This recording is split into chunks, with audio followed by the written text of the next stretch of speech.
Waheguru ji Khalsa Waheguru ji Fateh. Very good morning. आज हम अपने मामू का जो एक नाइट का पूरा और अगले दिन पूरी नई लाइफ मिलने का एक मामू के साथ जो इंटरव्यू कर रहे हैं। जी मामू जान, आप बताइए मामू जान, एक रात में आपके अंदर क्या चेंजेस आई?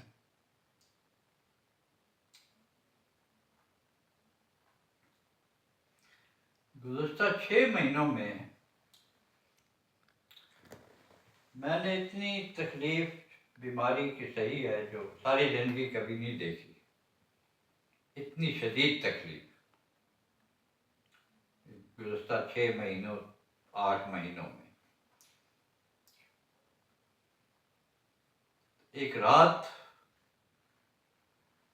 जो मेरी आखिरी रातों में थी तकरीबन, क्योंकि इस दौरान में मैं एक दो बार अपना आखिरी वक्त मुकर्रर कर चुका था, मुझे पता था, और ये रात भी उन्हीं में से थी। अस्पताल से भी वापस भेज दिया गया था तमाम कोशिशों के बावजूद, और उसी तकलीफ में रात को नींद आ गई। कोई पता नहीं, 4 बजे से, 5 बजे से, 3 बजे से, लेकिन सुबह जैसे आँख खुलती है मेरी 6-7 बजे, मेरी आँख खुली और नॉर्मली मैं उठा, वॉशरूम गया, फौरन किचन गया,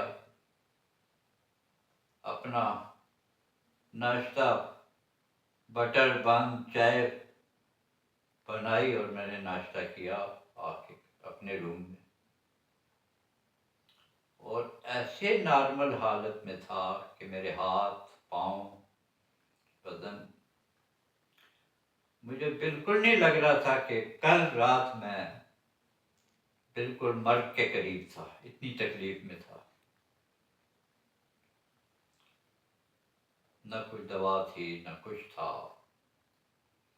और आज 8-9 दिन हो गए हैं मैं इतना खाना खा रहा हूँ जो मैंने एक साल में कभी इतना ऐसे नहीं खाया।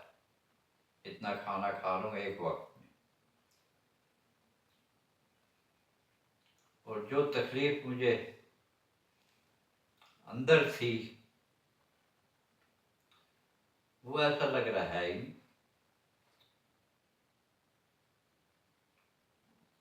वो बीमारी जरूर मौजूद है अंदर, लेकिन जो तकलीफ महसूस होती थी मुझे वो नहीं है बिल्कुल। और वो ऐसी तकलीफ थी जो 1 मिनट मुझे सांस नहीं लेने देती थी। लगता था अभी दम निकल जाएगा, अभी सांस बंद हो जाएगा, अभी निकल जाएगा, अभी बंद हो जाएगा। और सारी सारी रात ऐसे गुजर जाती थी।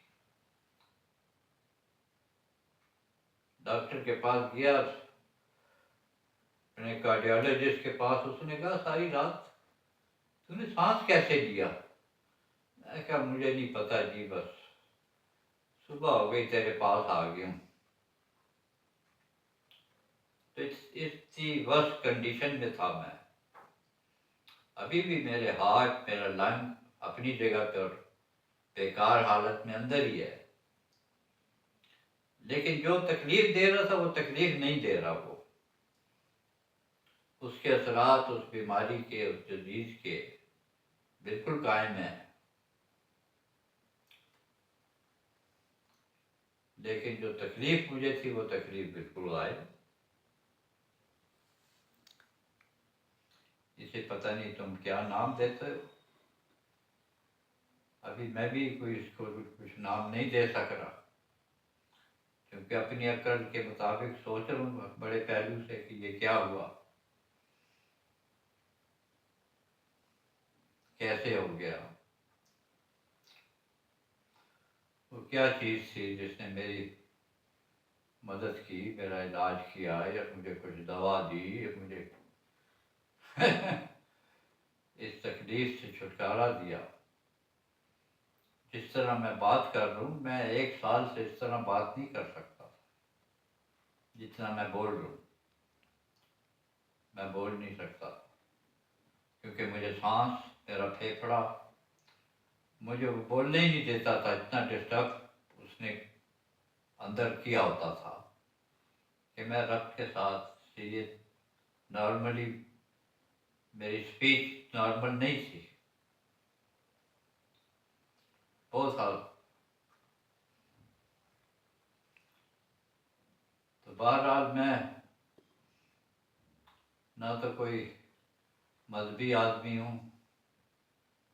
ना कोई दीनदार आदमी हूँ, लेकिन आखिरकार अपने सोच के मुताबिक हार कर इस तरह की सोचता हूँ, यार मेहरबानी कोई हुई है मुझ पर,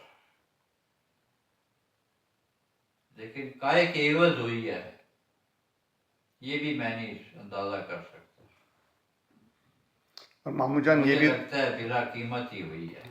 मामू जान ये भी तो बताइए कि आपने सबको, सब फैमिली को बुला के एक दिन अपने पास बैठा लिया अरे कि एक आप। दफा नहीं, 2 दफा कर चुका हूँ। 6 महीने में 2 दफा मैं ये कर चुका हूँ आराम से, बड़ी तसल्ली से उन्हें समझा के कि भाई, और खुद को भी समझा दिया कि बस ठीक है यार, 1-2 दिन है बस, कोई बात नहीं, वक्त गुजार दिया है, बस जिंदगी गुजार दी है।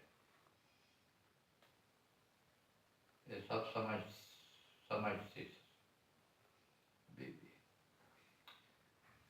और मामू जान आपको ये जो नई ज़िंदगी मिली है, जो आपने इतने लोगों की मदद की है, इतने लोगों से प्यार किया है, ख़ानदान में हर छोटे से लेके बड़े बच्चे को लेकर और बूढ़े तक को इज्जत दी है और उसको प्यार करते रहे, ये रब ने आपको वो नई ज़िंदगी उनके एवज दी है कि आपने कभी किसी का बुरा नहीं चाहा। पता नहीं, मैं ये इसका फैसला मैं नहीं कर सकता, इस चीज़ को मैं तोल नहीं सकता, क्योंकि मैं जब कोशिश करता हूँ ऐसी किसी बात, मैं ये नहीं चाहता कि मैं इस चीज़ को तोलूँ कि मेरी किसी नेकी की बस खुदा ने मुझे इनाम दिया, नहीं, मैं ये इसके हक में नहीं हूँ।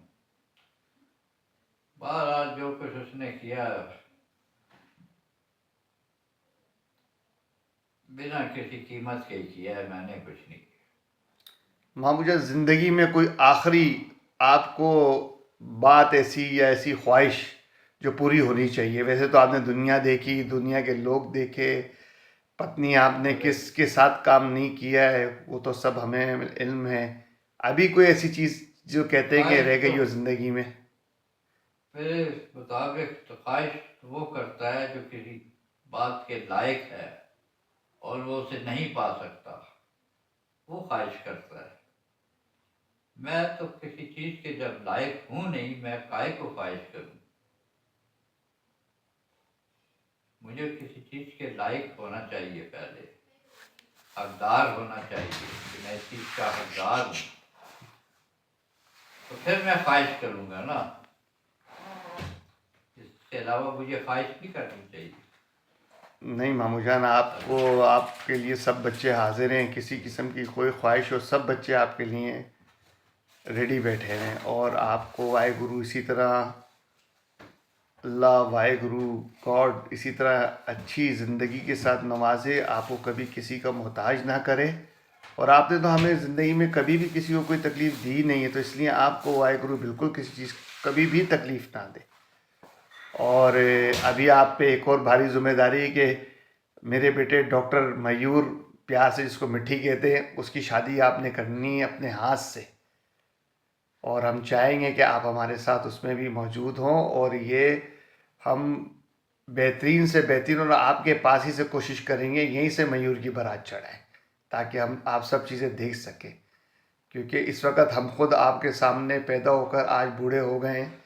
आई myself as a 55 years old. तो हम चाहते हैं कि हमारे बच्चे भी आपके सामने शादीशुदा हों, आपको पढ़ नाना बनाएं, ये ज़िंदगी की हमारी ख्वाहिश है। और आप इसी तरह सेहतियाब रहें, और ज़िंदगी में एक मौका फिर दें आपको, जब कराची आना है आप सिर्फ हुक्म करें, अभी भी चलना चाहें तो you are most welcome in. हमें भी खिदमत का मौका दें। Thank you.